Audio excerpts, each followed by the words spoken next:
What up, cool kids? I get to crash the podcast again, and I get to crash it with, I know how to point, this guy right here. What up, Mark? Yay! How's it going? It's good. It's good. Thanks for letting me come run this book launch situation, and congrats on the new book. Thank you for running it, and thank you for the book. Yeah, it's been a Herculean effort, 18 months in the making. My gosh, we are going to talk a bunch about it. You guys, this is going to be so much fun. So we're going to start just, you all need to really get to know this guy over here. So we're going to dig into all of the cool places you can find him, because after this, you're going to be like, I'm obsessed. I need more Mark fixes. Need to cyber stalk me. Provide those to you. That's right. In the socially acceptable way. In the way that authors like, yes, not in the like creepy. Yeah. So we've got a couple of cool links to show you all, right? Also, just so you guys know, behind the scenes, we've got my awesome husband operating in a ridiculous thunderstorm situation. So he's going to be pulling up all the pictures. So I don't have to. Oh, there he is. What? Nope. Yeah. Nope. He's gone. Hiding in the middle there. That's right. I'm sure there's some joke we can make there, but we're not going to. So yeah, Mark, where should people find you? And Jeremy's going to pull up some cool pictures. So we have my website. Oh. Dun, dun, dun. Yep. All my stuff's up there, including free stories, everything that you could possibly want to know about me and what I do. Yes. We have Facebook. And so I try to post here fairly frequently, books that I like, links to my newsletter, things along those lines. I don't know if Jeremy has the Twitterverse. Twitter is an interesting place to live. Let's see, what is this? Yep, that's Twitter. Interesting place to live. There are, as everybody knows in the news, a lot of Twitter shenanigans going on. I do post to Twitter. I do reply to people on Twitter, so I try not to stay there too much, mostly because the factory boss is cracking the whip, and I got to get more books out. All the books, legit. All the books, yeah. Yeah. So we have got an excited group in the chat, and I am pumped about them. So a lot of folks have been saying hello, but also some folks have been saying that they don't know how to be socially acceptable. This is Dan Bridgewater, who I agree. I don't think he knows how to be socially acceptable when it comes to Mark. So we're gonna let that one slide. But otherwise, well, his call sign in the military was faux pas. Oh, see, that checks out. That is not a thing I knew. I like that. Oh my goodness. Okay. Cool kids. So this is what we have to look forward to. As Yvonne said, you've got whip cracking. The factory boss might stop by, so he might crack a whip. We don't know. Anything could happen. Oh, he's in. I saw him. Oh, he's there. Oh my gosh. So go right back. Of course he's here. He's the best. So there might be whip cracking, for fun. Nice. There is going to be cool art. There is going to be a cool giveaway, or 3 or 4. Mark, do you want to talk about that before we jump in? The giveaways? The giveaway. We have an amazing handcrafted dragon from Dream Your Dragon that was offered up for giveaway. In the book, there is a dragonette, which is basically a house cat sized little dragon. And so that was kind of the idea here. Chirp. I'm giving away a signed copy of The Forgotten King. And I have challenge coins. So for the Eldros Legacy, we made up challenge coins. So every continent has their own coin, and they are collector's items, so you have to meet all the authors to get the full set. Shoot.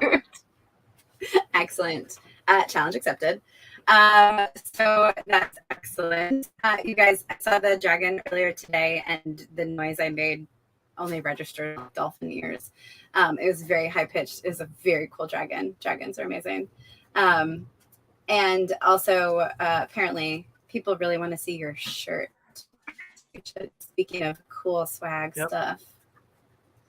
Team Draconon. Look at that, y'all. Because, dragons are cool. Dragons are cool. All the Eldros, what's the word? Not mascots. Signs. I don't know. They're all pretty cool. It's a pretty cool world that we're gonna dig in on. So, do you want to talk about you first? Do you want to talk about Eldros? Do you want to talk about what do you want to talk about, Mark?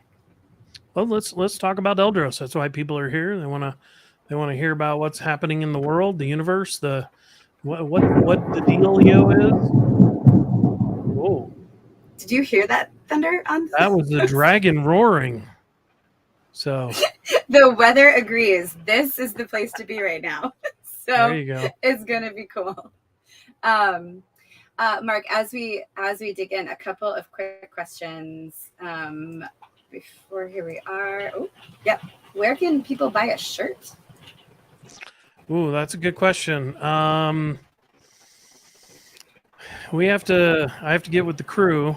We do have a meeting after this, so I'll ask. I particularly built this one on Zazzle. Those guys do a really good job. I also do normally have a coffee mug with my book covers on it, so Zazzle.com. But we'll be able to talk with the crew about what we're going to do as far as offering apparel. So hopefully stay tuned. And if you guys go to eldroslegacy.com, that's where the news will be when we finally figure it out. You should probably bookmark that. You should probably like and subscribe right here, and then also go bookmark that website so you can check it on the regular. Should be a good idea. There is also this thunder is going to be a whole fun fact. There's also some trash talking happening already in the chat. Like already. Yeah, it looks like a couple of the other, lesser Yeah. continents are trying to squeak in. It's demons and fire and legends and lore, stuff like that. I haven't heard. Right. No, Todd is on, so I'm sure we're gonna start hearing about how Noctum are cool. Let's see. Yeah, there you go. You just saw it. Yeah, some of that. It's gonna be great. Okay, so let's talk about Eldros because we've got two questions popping up here.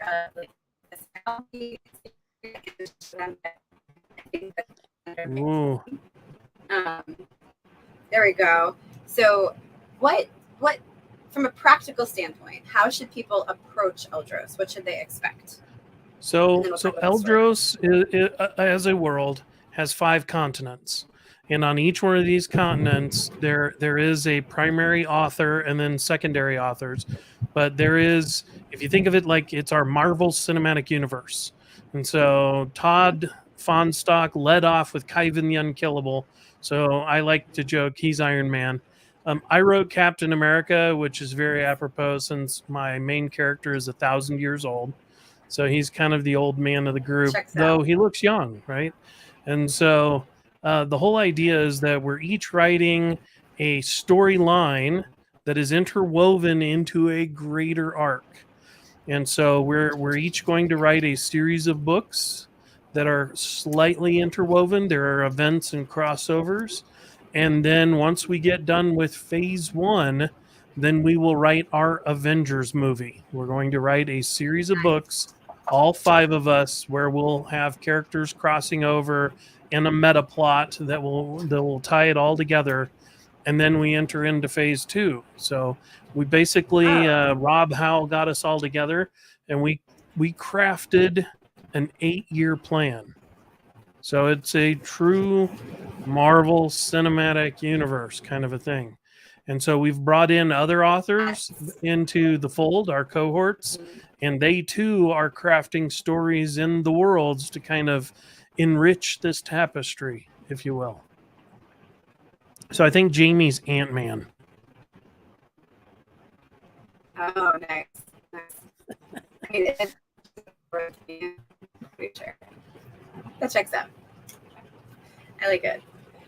I would like all of the authors who are in the chat to their Marvel super they are. So just that's it.